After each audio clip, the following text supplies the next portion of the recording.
Desa Purwasaba, Kecamatan Mandiraja, Banjarnegara bernama Hoho mengoptimalkan potensi desa dengan ternak ayam petelur.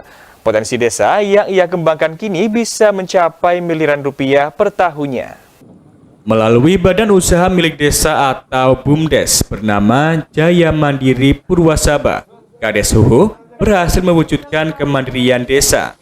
Sebagai kepala desa, ia memang dituntut mampu mengoptimalkan potensi yang ada di desa agar menghasilkan pundi-pundi rupiah untuk kas desa.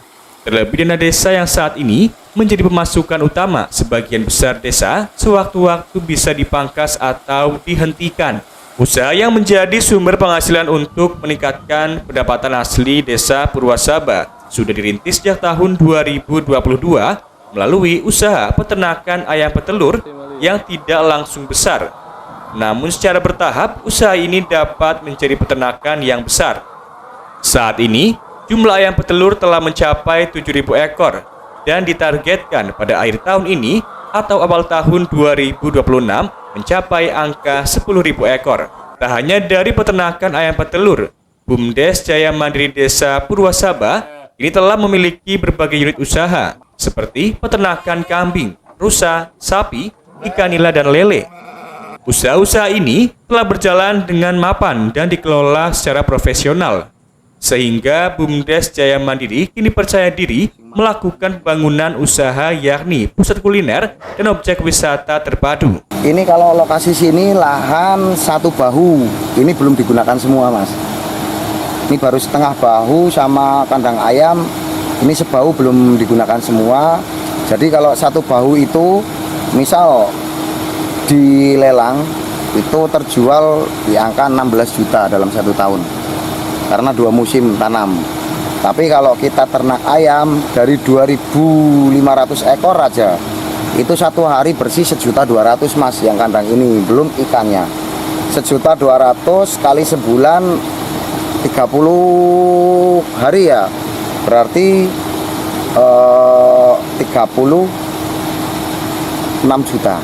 36 juta itu 1 bulan, Mas, 1 kandang. Kades Purwasaba Hoho mengatakan, penghasilan BUMDes dari unit usaha-usaha ini telah mencapai miliaran rupiah dalam setahun, lebih besar dari dana desa yang diterima dari pemerintah pusat. Tahun depan, penghasilan ditargetkan lebih dari 2 miliar rupiah. Menurut saya, Tato nggak masalah, orangnya baik, jujur, ya mampu menciptakan lapangan kerja, berantas pengangguran lah. Gitu.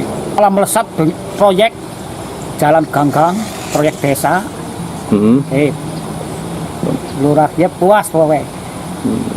Ketua RT 2 RW 1 Desa Purwasaba dari Sun mengatakan, warga tidak mempermasalahkan kepala desanya yang bertato, sebab orangnya baik, jujur, dan mampu mengentaskan pengangguran.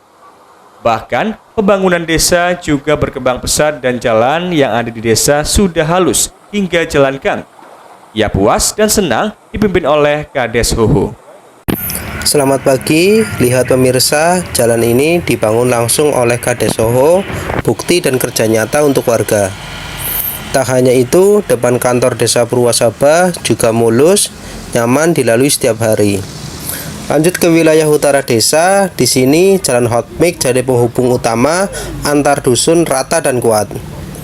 Lanjut ke dusun 1, jalan ini membentang di samping hamparan sawah yang hijau, akses mudah, ekonomi bergerak, warga pun senang.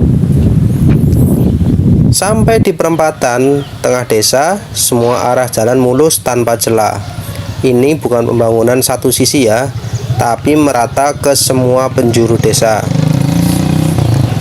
Tak hanya dari desa, dukungan dari Pemda juga hadir. Nah, nanti kita akan menuju ke jalan kabupaten. Nah, di wilayah ini dibuat mulus dan lebar. Ini merupakan wujud sinergi antara desa dan pemerintah daerah.